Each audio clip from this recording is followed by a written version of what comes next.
Hello, everybody. Could you let me know in the chat if you can hear me okay?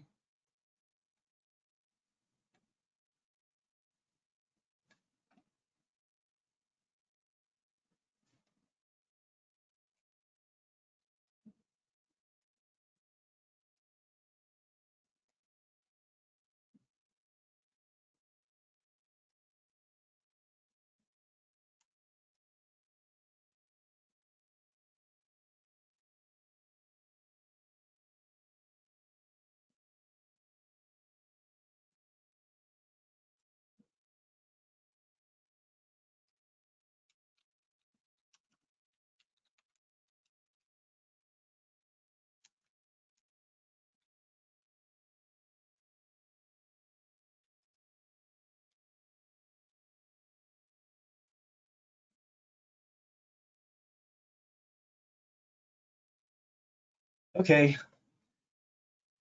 Thank you for joining today's webinar. My name is Gary Gann, and I am a procurement counselor at Tribal Government Institute, your Native American PTAC, located in Norman, Oklahoma. Today, I am going to introduce the upcoming Cybersecurity Maturity Model Certification, otherwise known as CMMC.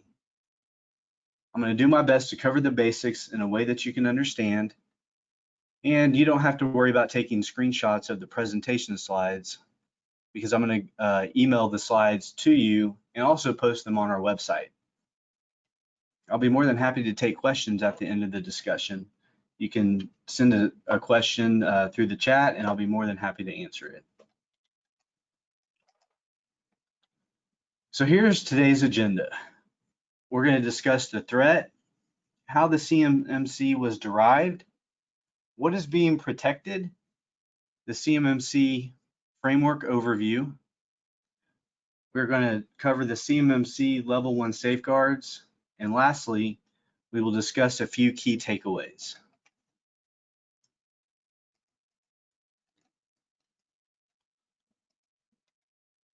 Does anybody recognize the jet on the screen? Our new and most advanced jet in the world. It is the F-35 Lightning II. Or is it? This is our Joint Strike Fighter jet, the F-35 Lightning II. And when I say our, it belongs to America and some of our American allies.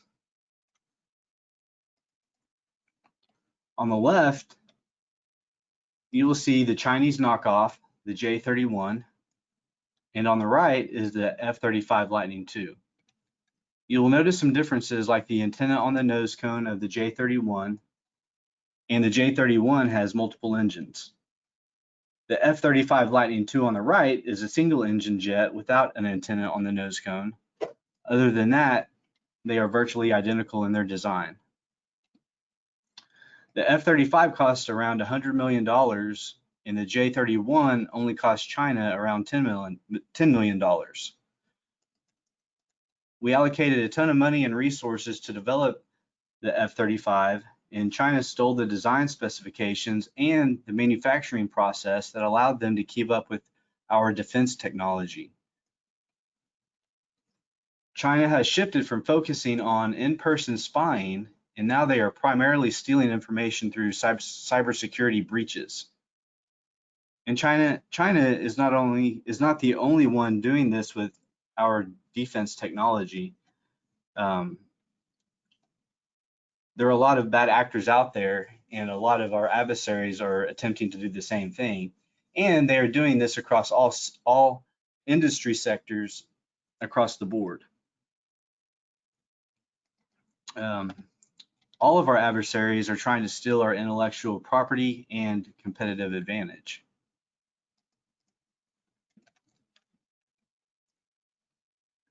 Our adversaries are focused on small business contractors because they know that the design and manufacturing specifications typically flow from prime contractors to subcontractors. This means that businesses are primary targets for our adversaries because our adversaries can get all the information they need in order to build something like the J31 through aggregate stealing of small bits of information from a bunch of different unrelated resources. They don't have to spend the hundreds of millions of dollars that it would take to breach a prime contractor like Lockheed Martin, when they could breach a small business using fewer resources that have the same information that they are looking for. Our adversaries are going after unclassified information, contract information, and our manufacturing process in an effort to keep up with our competitive advantage. Our adversaries are not only want to steal the raw specification data, they want to infiltrate our systems and learn the entire process of how we design, manufacture, and assemble things. They're ultimately using our information technology systems against us.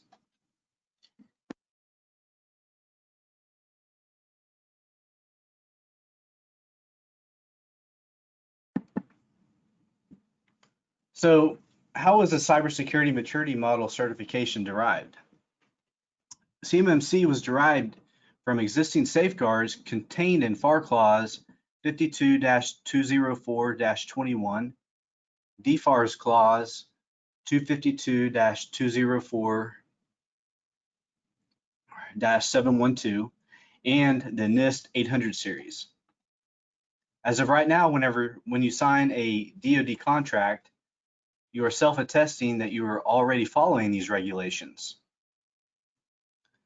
The two main things these clauses aim to protect are federal contract information, FCI, and controlled unclassified information, CUI. CMMC verifies that you are following the safeguards contained in these clauses. CMMC also organizes the safeguards in such a way that different levels of cybersecurity maturity can be achieved.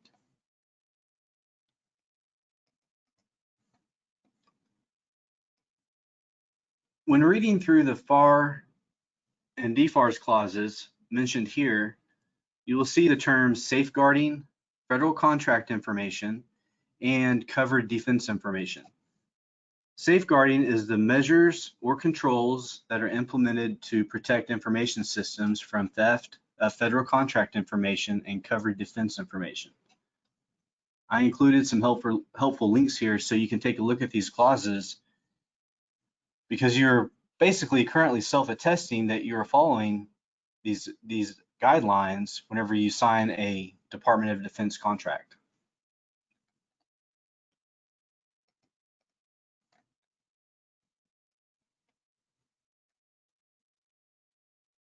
Federal contract information is contract-specific information not intended for public release.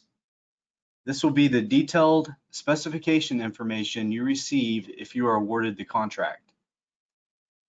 Federal contract information is the information that is protected by FAR Clause 52.204-21. In fact, every single level 1 safeguard or control come from this FAR Clause. And this will not be the information that is publicly available when reviewing bid notices on beta.sam.gov. And just kind of as a side note, it really is a bad idea to post award information to your social media or even, post it on your websites. And it's because our adversaries are looking for small businesses that are performing contracts for the federal government. And if our adversaries know that you are a contractor for the federal government, you will become a target, and you definitely don't want that to happen.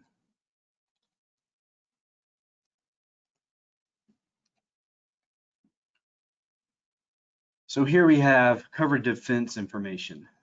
And covered defense information is information described in the Controlled Unclassified Information, or CUI, registry.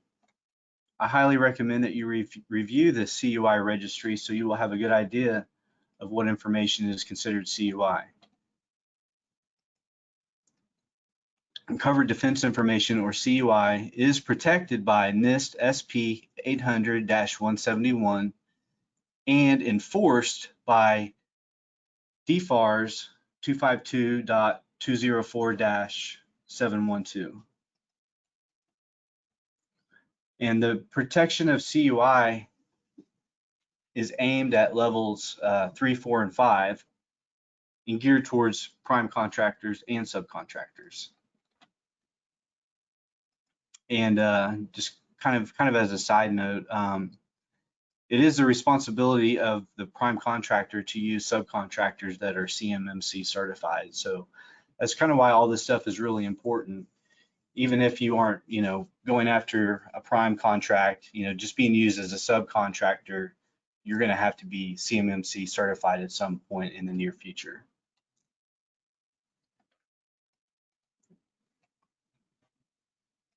So covered defense information systems or covered contractor information systems are the systems that are protected because those systems are the systems that are used to process, store, create, or transmit either federal contract information or controlled unclassified information.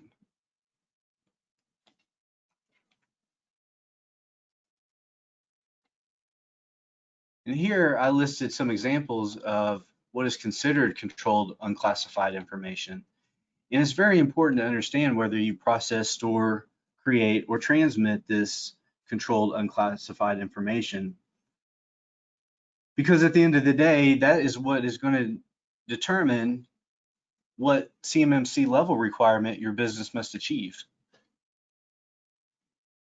If you do not deal with CUI, then you are only required to be level 1 certified, because at the very least, you must protect the federal contract information that is protected by the FAR Clause 52.204.21. And on the other side, if you handle CUI in any way, then you will need to be level 3 certified. And as I said, here are some examples of CUI. It's basically all of the raw data required to engineer, manufacture goods, and this also includes assembly and usage manuals. And these are going to be, things that are engineered or manufactured for the federal government. And if you are currently performing on contracts that contain the term Contract Deliverable Requirement Lists, or CDRL, then your organization is likely dealing with controlled unclassified information, and that makes you what is referred to as a covered contractor.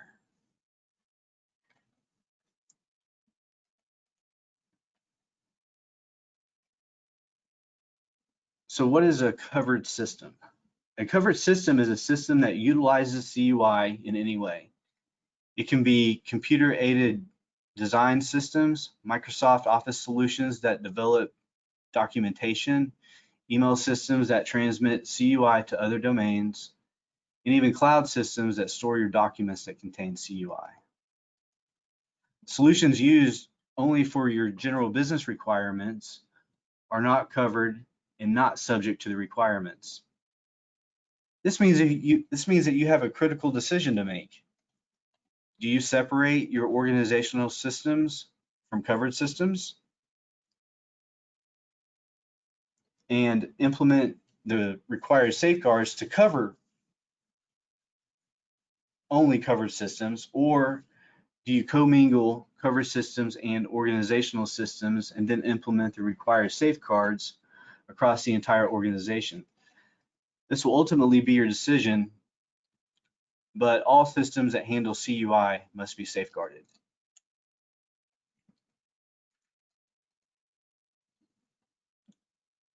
So what is all of this about? Well, it's about protecting and controlling controlled unclassified information and federal contract information, and what to do if there's a failure in access control. Because at the end of the day, this is all about managing access. Think about it as system security and not necessarily cybersecurity. Cybersecurity implies just the digital aspects of the systems, but system security is much broader and includes physical security as well. You know, people print out stuff, and those physical documents contain all sorts of information that must be protected as well. So when you think of this, you need to include physical information as well. You know, this is about maintaining control of access, both to digital data and physical documents. And it's also what to do if there's a failure in access control.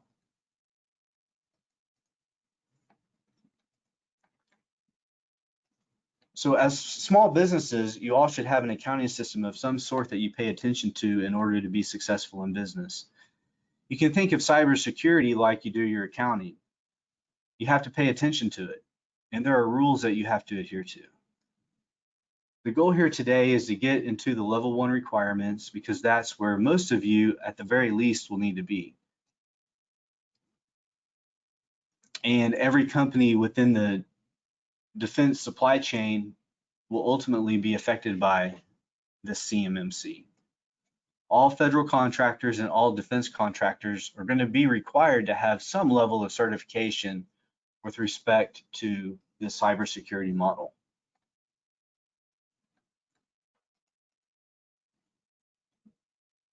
The vision of the CMMC is to be a unified cybersecurity standard for Department of Defense acquisitions to reduce the exfiltration of controlled unclassified information from the defense industrial base. The current problem at a macro level is that different federal agencies have different requirements, and different groups within each agency may have a different requirement. The ultimate goal of the CMMC is to have one set of standards that everybody across the board can utilize. This means that you won't have a NASA standard, a Department of Energy standard, a DoD standard, and so forth.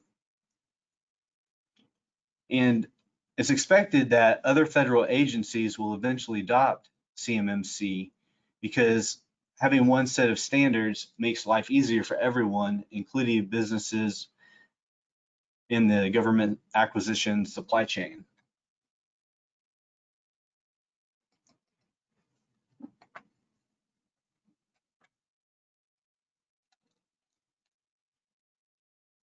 So let's get into some of the details of the cybersecurity maturity model certification. What does this CMMC model consist of? There are 17 domains, and within each domain, there are practices that must be followed. The practices within each domain are various cybersecurity and physical security standards and best practices across the industry. These practices are separated into 5 different levels per domain. Most small businesses will need to be at most likely between levels 1 through 3. Like I was saying before, if you do not handle CUI, then you only need to be at level 1. But I feel like if you can get a level 1 maturity level certification, you can also reach a level 3 maturity level certification. You know, it would be best to aim for a level 3 certification. That way you minimize the number of contracts that are out of reach. And you will become more valuable to prime contractors and increase your competitive advantage, because some of the contracts that prime contractors are going after are going to have a level 3 requirement on them. And if you can achieve that level 3 certification, when most other small businesses are only shooting for level 1, then you're going to get that subcontract agreement over level 1 certified companies.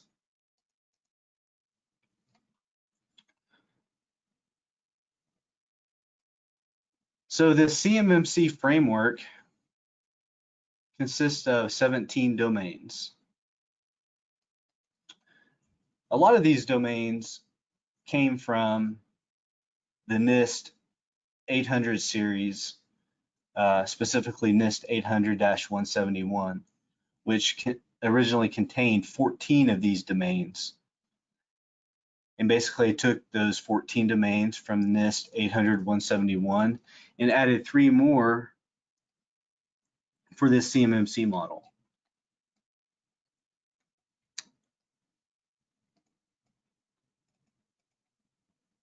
And as we go through these 17 CMMC domains from a maturity level 1 perspective, you will notice that not all of the domains contain level 1 safeguards.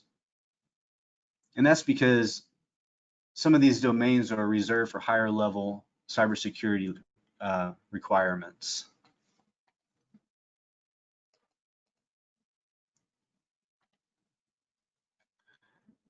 So within those 17 domains for the CMMC, there's going to be 5 different cybersecurity levels that a business can potentially reach.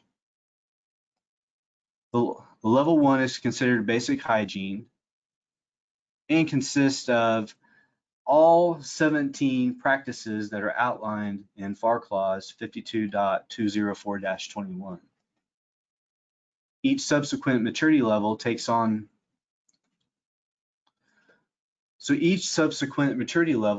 the prior level's practices and adds additional practices.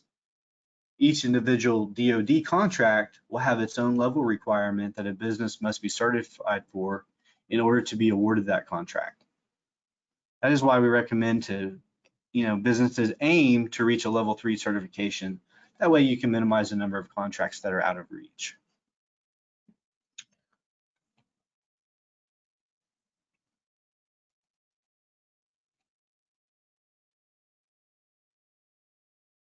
So here we have some examples of what practices are contained in each of the 5 maturity levels. Level 1 requirements are considered basic good IT housekeeping practices, and everybody really should be doing most of the level 1 practices already. You should have antivirus installed and running. You should be keeping the virus definitions up to date and keeping the antivirus software is self-updated. Level 1 certifications require that you have ad hoc incident response, which means that you will have a written policy you can exercise if a threat is discovered. The level 2 requirements are considered, level 2 itself is considered kind of a transition level to level 3. And a lot of those requirements are based upon risk management, awareness and training, backups, and security continuity. Level 3 requirements state that all 109 practices contained in the NIST 800-171 are met. Plus, you will need to add multi-factor authentication and have an information security continuity plan. You'll also be expected to communicate threat information to stakeholders. And one of the things, you really should be using Windows 10 on your machines at this point. And, my advice would be to use Windows 10 Pro or upgrade to Windows 10 Pro. That way you can enable this feature called BitLocker. Because if you are striving to get to level 3, you're going to have to enable BitLocker for its encryption capabilities. That's something that Windows 7 did not have, and of course, it's not supported anymore, so you really shouldn't be using it anyway. But the Windows 10 Home version doesn't have that BitLocker. And it really is a really good feature of Windows 10 Pro, and it's not an extreme resource hog like some third-party encryption software might be.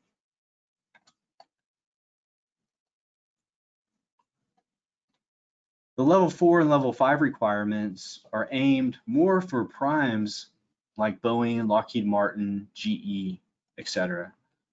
Most of the companies that can reach level 4 and level 5 certifications have large IT teams whose sole purpose is to sit there and actively monitor incoming connection threats, and they have sophisticated security software running in the background that constantly monitors for malicious executable code in real time. You know, like the bottom of the slide says, level 4 and level 5 are targeted towards a small subset of the defense and industrial-based sector that supports DoD critical programs and technologies. And you know, these are really, really large companies that have a lot of resources that they can throw at this. And you know, these are the kinds of companies that are developing software for the F-35 and creating drive volumes for battle submarines and things of that nature.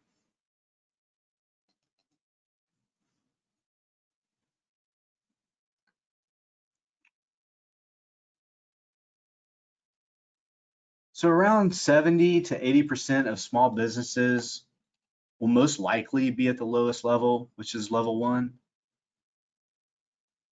And that's really going to be our primary focus today. These level 1 requirements were all taken from the CMMC model version 1.0, which was released in January of 2020. And currently, it's the most recent version of the model that is posted on the official CMMC website. Because cybersecurity is an ongoing threat, and the fact that computing technologies are constantly changing, we should expect the CMMC model to continue to evolve over time. You know, that's why the cybersecurity maturity model certification is only expected to be valid for 3 years. And at that time, whenever that 3 years has expired, they're going to require businesses to be recertified.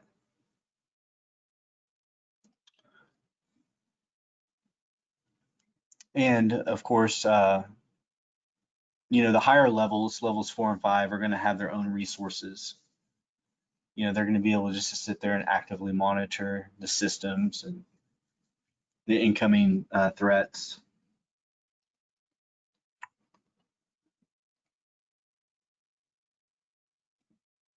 The topics we are going to discuss regarding the level 1 CMMC certification are going to be an overview. The goal here is, for me at least, is to be able to translate these level 1 requirements,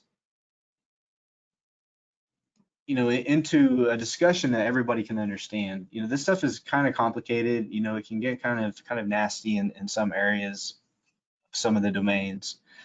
But, you know, I tried to you know, go through each one and put them in, put the safeguard clause into layman's terms, you know, so everybody can kind of get a better understanding of what it's saying.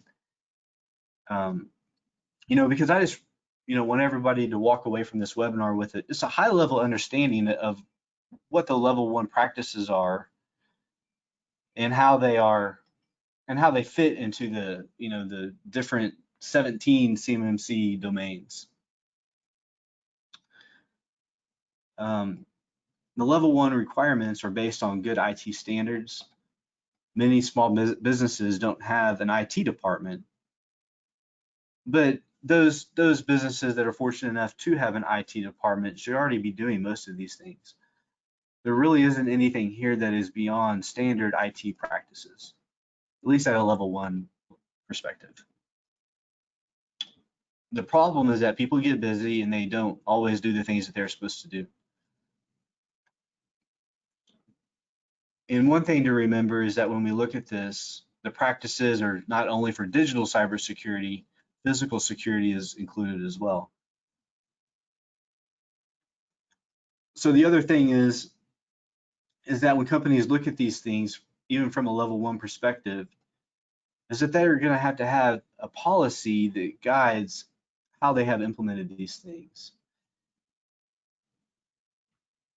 It's just kind of like accounting. Whenever you go through a DCMA audit, you have to have a policy that demonstrates how you are adhering to the accounting standards.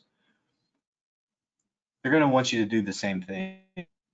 And basically, I think, there's a checklist that's out there that I'll provide a link to later, and you can kind of go through the checklist, and for each safeguard that you addressed, you can just put, just have a log of what you did to address it, and I think that will be satisfactory. And that's because the policy doesn't have to be complicated. In fact, it should be fairly simple and easy to follow.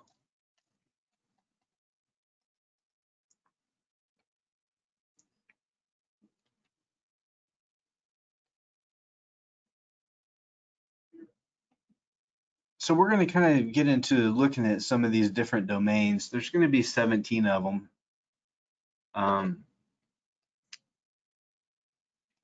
And one thing I want to mention is the model has some interchangeable wording. So when you hear the words subclause, safeguard, control, practice, all those terms are referring to the actual policy that must be followed or implemented. And for each one of these, the practices were written in government language. Even, as I've read through a lot of these and, thought about what I've learned through, having a technical background, a lot of the wording is still kind of confusing. So I can tell that, it is kind of written in government speak. So I really did try my best to translate what a lot of these subclauses, safeguards, controls, or practices are actually saying. And one thing to remember is that Tribal Government Institute is here for you, and we're going to do our best to answer or help clarify anything that you might be concerned about whenever you're going and reading through all this stuff. And a lot of it might just be simply, trying to translate what the subclause is trying to say. So here we have the first domain. It is called access control. And access control is what this whole thing is about. Remember that early slide that asked, what is all of this about? Well, it's about managing access. And in fact, once, if I were to have included levels 1 through 5 of the access control domain, you would notice that this domain has the most safeguards of any of the domains that are included within the CMMC. So, the first one here within the access control domain is that you are expected to control access to IT systems. This means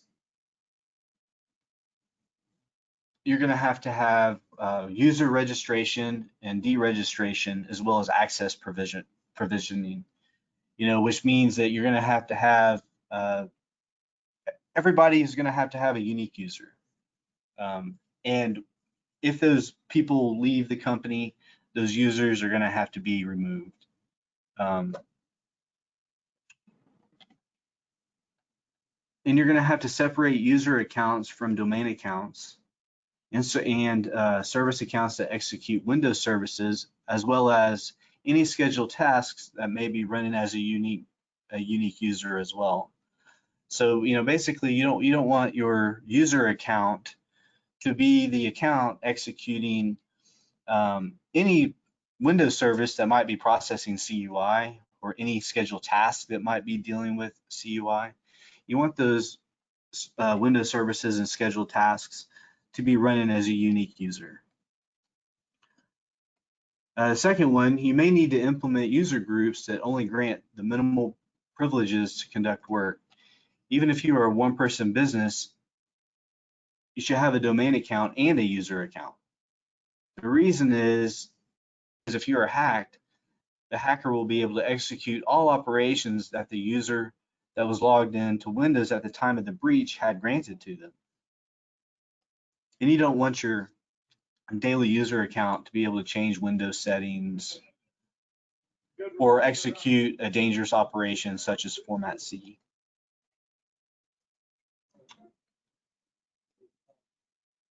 You may need to acquire a piece of hardware such as a firewall in order to verify and control /limit connections. And you're trying to limit those connections to external information systems. This may include blocking certain websites that have been previously flagged as unsafe. And this particular control may require third-party technical assistance in getting the firewall installed and configured. The final level 1 access control domain practice states that you shall refrain from posting CUI, controlled unclassified information, or federal contract information on any public site, including your own website. Like I mentioned earlier, there are teams of hackers that browse the internet looking for companies that are doing business with the federal government, and will target these companies in an effort to steal any information they can to try to gain competitive advantage. And like I was saying, you know, a lot of these domains are aimed at higher level certification. So we're going to find that a lot of the level 1, a lot of the domains for level 1 just won't have anything in there for you to actually do. So there are no level 1 practices for this asset management domain.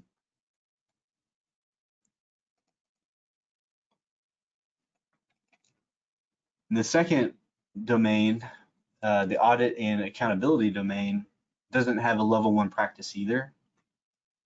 And the same goes for the awareness and training domain.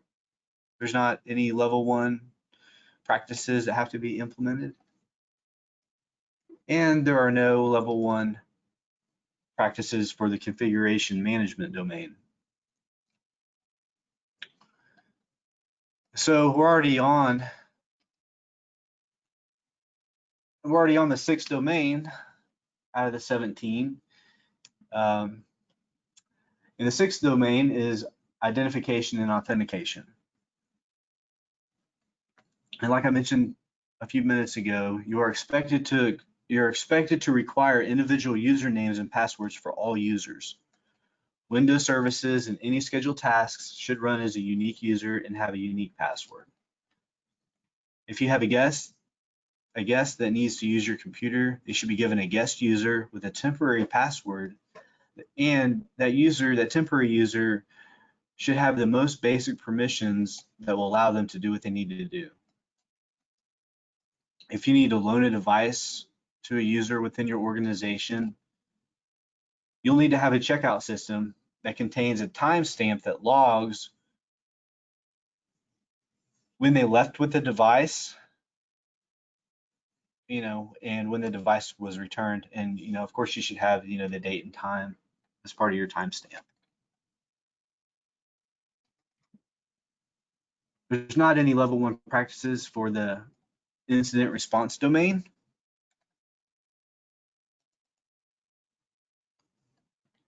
There are no level 1 practices for the maintenance domain.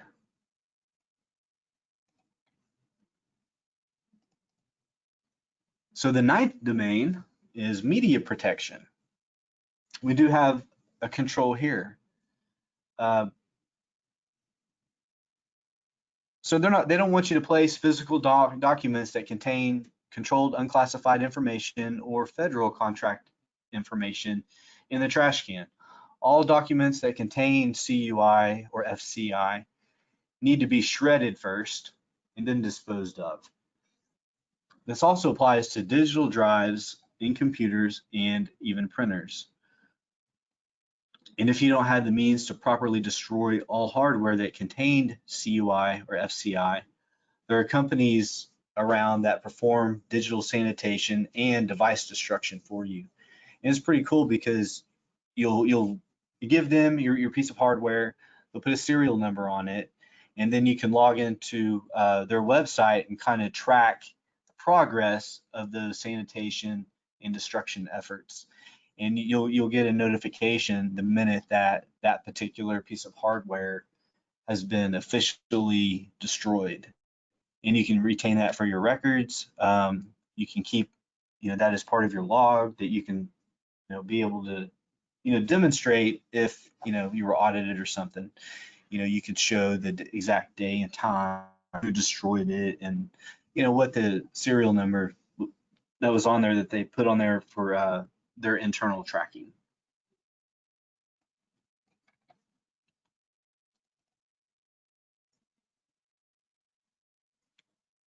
So there's not one practices for the physical security domain.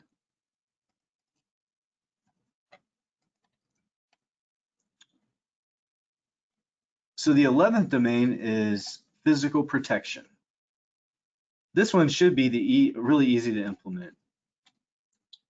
Keep your doors and windows locked, especially during times when nobody is in the office area. Monitor all entries and exits for intruders, as well as keep an eye on visitors. Make sure you know what people are doing. Have visitors sign in and out, and maintain a log, and maintain the log somewhere safe. You should have an inventory system for spare keys and badges. You can inventory them and use for loaning devices if you want to.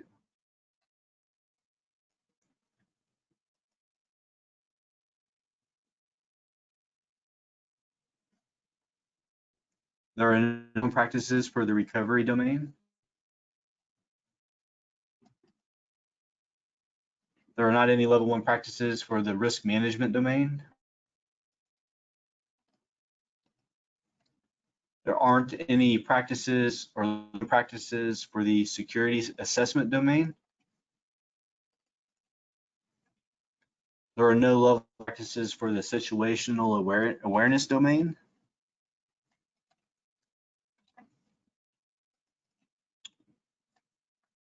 Sixth domain is system and communications protection.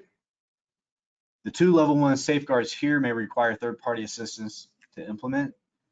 You'll need to use tools like firewalls and intrusion detection systems to keep internal boundaries protected. You may even need to implement a DMZ in order to protect publicly accessible components. But really, this requirement is only if you have incoming connections. If you do not have incoming connections to things like a database server or a web server, then you may not need a DMZ. And really, this one's pretty tricky. And would, at the end of the day, it would require a systems analysis consultation to determine whether this requirement is actually necessary for your unique infrastructure. But it's one of the things that you may need a professional to actually tell you. I would say that if you don't host your own website internally and you're using, a website hosting device or a company such as GoDaddy or iPower or something, if they're hosting your website for you and you don't have any databases that your website or any other programs are using, then you might not need that. In fact, I don't think you would have to have that one.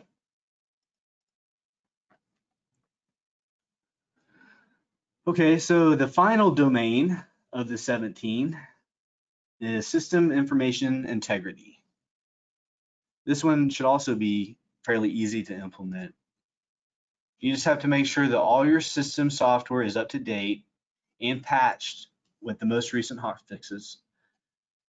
You should already be using antivirus in the habit of keeping your antivirus and virus definitions updated.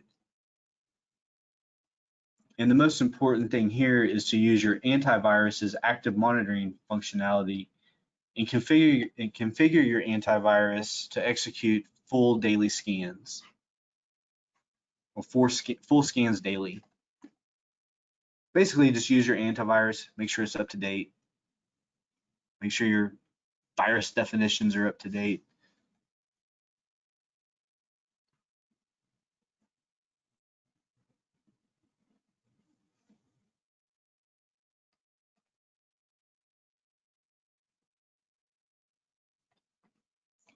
Okay, so you may still be wondering who's responsible for doing this CMMC assessment. Who's going to give you this certification? Well, they've come up with this thing called the CMMC Accreditation Board, and they call it the CMMCAB. And they actually have a website. It's www.cmmcab.org. And this is going to be the body that will certify, or this agency is going to certify CMMC third-party assessment organizations. They call them C3PAOs, to be the entities that do the official certifications. This CMMC Accreditation Board has not currently established the CMMC third-party assessment organizations yet, and that means that no company is currently CMMC certified at this time. They do, however, expect that CMMC certifications should start late in 2020 or maybe in the beginning of 2021. So now, that's the, we feel like, now's the time to get started on this. Try to implement as much of it as you can. And admittedly, DoD understands that it's going to take years to certify all businesses within the defense industrial base. I think I saw something that said that there were 300,000 businesses that pursue government contracting. So, they're hoping, that they can get everybody certified within 3 years. But, it may take even longer. And I mentioned that, that there's a CMMC checklist. So I provided a link to the CMMC checklist. So you can either, review it for yourself or give it to your IT team to review. And then you can always, come back to us and, ask any questions, anything that we can research for you. Because we do have a couple of contacts from the CMMC Accreditation Board, so we can ask them specific questions and do that research for you. We're more than happy to do it. And another thing is that there are companies in the field that are extremely proficient with implementing these CMMC safeguards. It's all they do. That's their bread and butter. And they will come to your business and provide a pre-assessment and help you become compliant before these CMMC third-party assessment organizations are scheduled to arrive. The only thing with with some of these companies that they will charge a fee, because a lot of them are coming from out of state and things like that, and it's going to take some time for them to go through their questionnaire with you and figure out your infrastructure, how you do things, what kind of information you process. But they will help you get to the point that you're comfortable for the official certification assessment from the C3PAOs.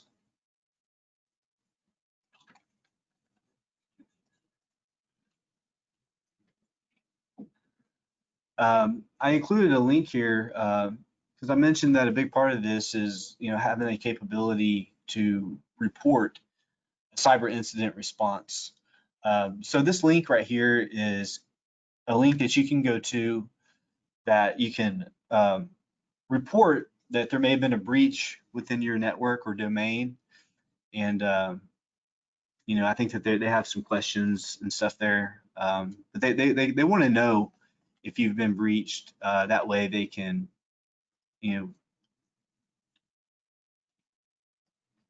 do what they do internally to try to prevent it from happening.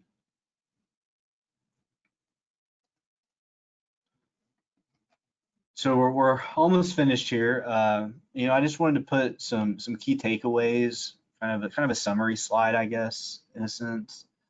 There are 17 domains, 5 different maturity models that comprise 117 practices. Only DoD agencies require the CMMC at this time. However, other federal agencies will adopt CMMC in the future. All DoD contracts will require at least a level 1 certification. Each DoD contract will have its own maturity level requirement that a business must be certified for in order to be awarded that contract.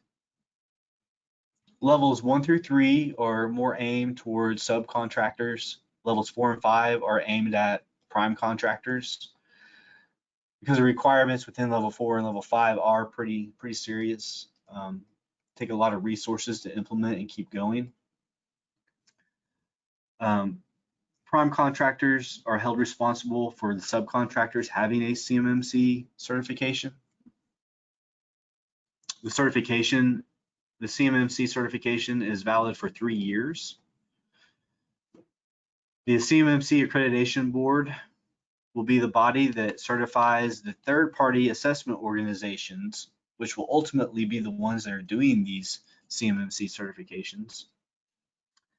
The CMMC AB, the Accreditation Board, has not established the C3 PAOs yet, which means that no company is certified currently. The CMMC is expected to start late this year or beginning of next year, and it will take years to certify all the businesses in the defense industrial base.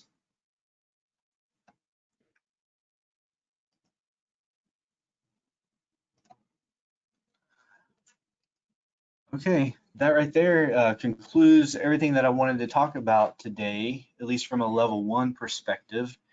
I do plan on coming up with another webinar. We want to do, a few webinars for you guys.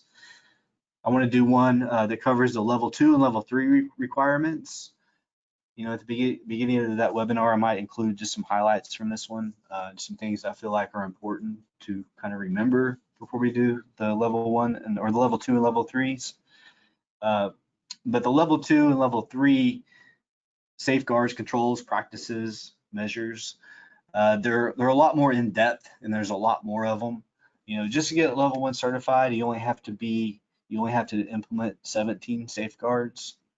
So in the grand scheme of things, because ultimately to reach level 5, there's 117. So it's really not that bad. But I would love to take any questions that you might have, and you can reach out to us via email or a phone call if you don't want to ask a question through the chat.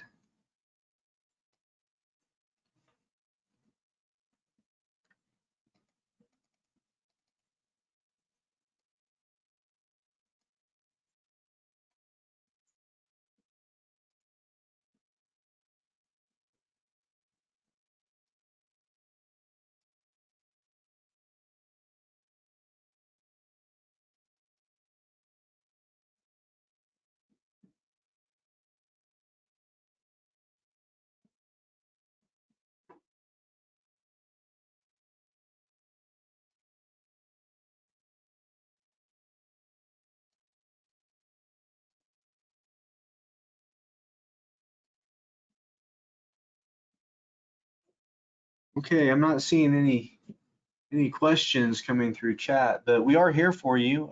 You can give us a call at 405-329-5542. My name is Gary Gann, and I guess we'll go ahead and end a few minutes early, but everybody have a great day and stay safe.